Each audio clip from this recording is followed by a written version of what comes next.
Hello guys, Uttarakhand DElEd के form आ चुके हैं और जो 5 सितंबर से भरना भी शुरू हो चुके हैं। और इनकी लास्ट डेट है आपकी 28 सितंबर। 28 सितंबर। और जो एग्ज़ाम डेट है आपकी वो है 30 नवंबर।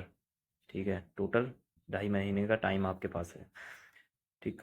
तो जो सभी पूछ रहे थे कि इसका सिलेबस क्या होगा, तो इसका सिलेबस एक पेपर होगा जो है 2.5 घंटे का।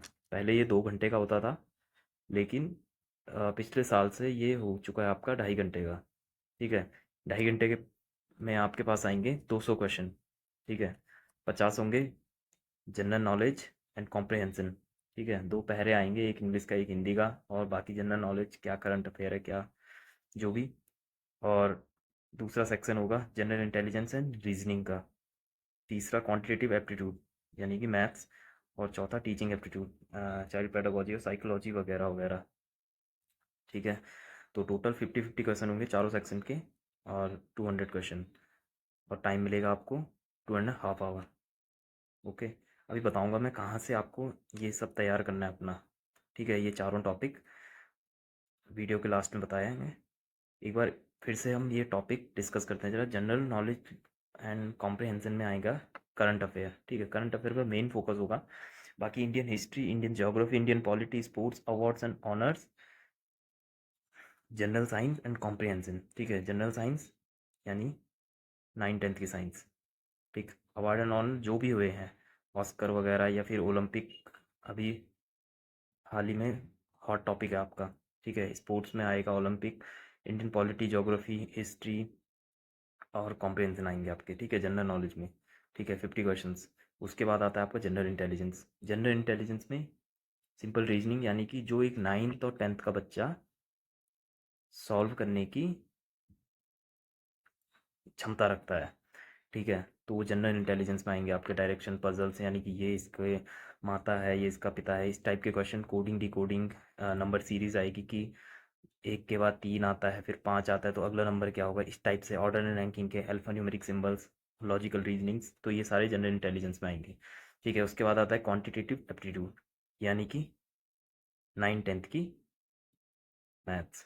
ठीक है, रेशियो को सारे टॉपिक 9th-10th की मैथ्स में है, कोई भी बाहर नहीं है। ठीक है। उसके बाद आता है आपका teaching aptitude, child pedagogy, learning and motivation, communication interaction, classroom management, teaching learning process, curriculum and assessment. ये आपको बीएड के सिलेबस में मिल जाएगा। ठीक है, या फिर आप पुराने सी टेट के पेपर सॉल्व करिए, यू टेट, सी टेट, इनके पेपर सॉल्व कर लीजिए आप, 9-10 पेपर आपका ये तैयार हो जाएगा। ठीक है। अब एक बार बात करते हैं हम, आपको कितने नंबर लाने पड़ेंगे और कितनी मेरिट जा सकती है इसमें। ठीक है, तो जनरल नॉलेज इस तरीके से तैयार कीजिए कि यहाँ आप 40+ तक स्कोर कर पाएँ। ठीक है। जनरल इंटेलिजेंस रीजनिंग काफ़ी इजी आती है, तो इसमें भी मतलब आप 45 या 40+ ले लीजिए। क्वांटिटेटिव एप्टीट्यूड मैथ्स में आप ले लीजिए 35+। ठीक है, थोड़ा टाइम कंज्यूमिंग होता है, और बाकी आर्ट्स वाले आप स्टूडेंट्स होते हैं तो आप इसमें 35+ लेके चलिए। ठीक है, टीचिंग एप्टीट्यूड होगा, इसमें भी आप 40+ लेके चलिए, तो ये टोटल स्कोर जो आपका बनेगा 155 अराउंड। इसी के आपकी मेरिट वेरी करेगी। पिछली बार मेरिट गई थी 140, इस बार 155 लाइए आप, तो पेपर के हिसाब से होगा। अगर पेपर इजी होगा तो 165 भी सिक्योर नहीं है, और पेपर हार्ड होगा तो 140 पे भी सिलेक्शन है। ठीक है, ये सब पेपर के स्टैंडर्ड पे निर्भर करेगा अब। और इसके बाद क्या है कि जो आपका क्वांटिटी एप्टीट्यूड है, इसके लिए आप 9th और 10th की एनसीईआरटी फॉलो करिए।